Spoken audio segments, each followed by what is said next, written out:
VS Ravikumar ஒரு recent இன்டர்வியூல screen பிளேஸ்ல இதெல்லாம் பண்ணக்கூடாதுன்னு சொல்லி ஒரு 3 டிப்ஸ் சொல்லியிருந்தாரு.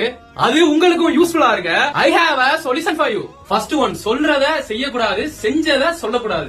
என்னங்க எனக்கு ஒண்ணுமே புரியல. இது எப்படின்னா, இப்ப நீங்க ஒரு பீச்சுக்கோ ரெஸ்டாரண்ட்டுக்கோ போறதா இருந்தா அதை சொல்லிட்டு போக கூடாது, ஸ்ட்ரெயிட்டாவே அதுக்கு போயிடணும். அதே மாதிரி நீங்க ஒரு விஷயத்தை ஆல்ரெடி பண்ணி முடிச்சிட்டீங்கன்னா அதை நெக்ஸ்ட் சீன்ல சொல்லி காட்டிட்டு இருக்க கூடாது அப்படின்னு சொல்லியிருந்தாரு.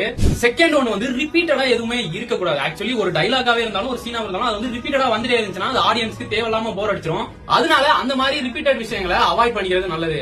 தேர்ட் ஒன், ஒரு படத்துலன்னு பார்த்தா குறைஞ்சது ஒரு 40 சீன் இருக்கும், 60 சீன் இருக்கும். அந்த எல்லா சீன்ஸ்லயுமே ஏதாச்சும் ஒரு எமோஷன்ஸ் இருக்கணும். ஃபார் எக்ஸாம்பிளுக்கு இப்ப ஒரு சீன் இருக்குன்னா அதுல என்ன கைண்ட் ஆஃப் எமோஷன் இருக்கு? ஆக்ஷனா, த்ரில்லரா, டிராமாவா, கிரையா, இல்ல ஃபன்னியா? சோ இந்த மாதிரியான ஏதோ ஒரு எமோஷன் ஆச்சும் ஒரு சீன்ல கண்டிப்பா இருக்கணும். அப்படி எந்த ஒரு எமோஷனுமே இல்லனா அந்த சீனை ரிமூவ் பண்ணிருங்க அப்படின்னு சொல்லியிருந்தாரு. இதெல்லாம் உங்களுக்கு ஸ்கிரீன் பிளே ரைட் பண்ண ஹெல்ப்ஃபுல்லா இருக்கும்னு எனக்கு கண்டிப்பா தெரியும். சோ மறக்காம இதை உங்க ஃபில்ம் மேக்கர் ஃப்ரெண்டுக்கு ஷேர் பண்ணிட்டு இதே மாதிரி மோர் வேல்யூபிள் கண்டென்ட்ஸ்க்கு என்ன ஃபாலோ பண்ணிக்கோங்க.